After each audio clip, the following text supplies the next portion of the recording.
Bonsoir, les informations pour ce lundi 15 avril, les détails. Les écoles primaires de Bello et de Persévérance ont été fermées à cause d'une fuite de gaz suspecte.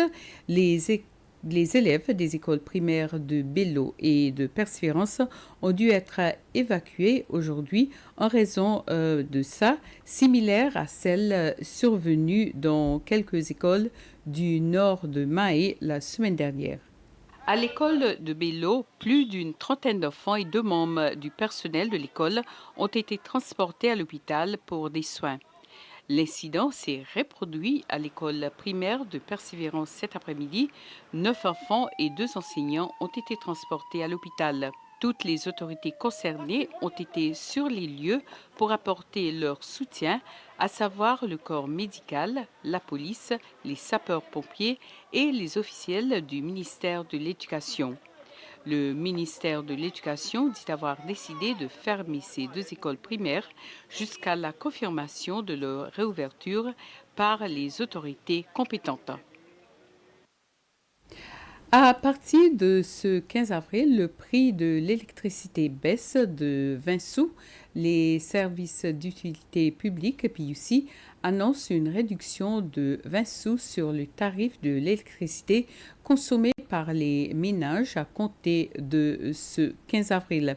Cette réduction est consécutive à la baisse du prix d'achat du carburant par la PUC à la compagnie séchelloise de pétrole CPEC.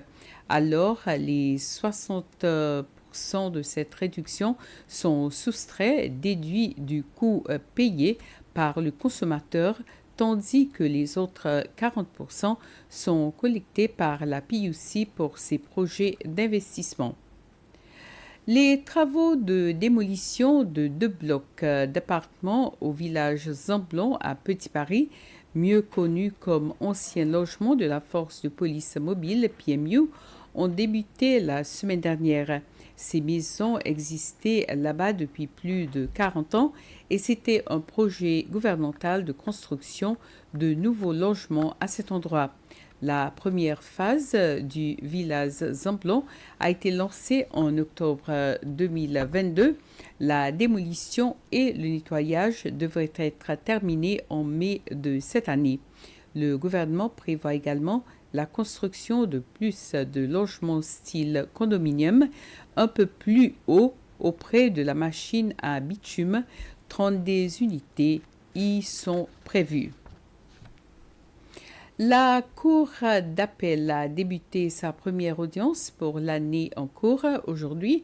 Le président de la Cour d'appel, le juge Anthony Fernando, a expliqué n'avoir pas l'intention de reporter une audience et s'il arrivait une obligation d'évacuer, les audiences se poursuivraient dans la salle de l'ancienne Assemblée nationale à National House.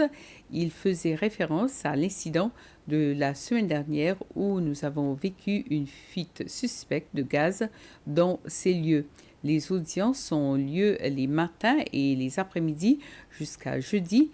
Le lendemain, le juge rédigeront le jugement puis rendront le verdict le 3 du mois prochain. Le juge Fernando a demandé aux avocats leur coopération en raison du changement possible de programmer et du fait que des procès pourraient être placés plus tôt que prévu. Voilà, c'était le flash. Merci de l'avoir suivi. Bonne soirée.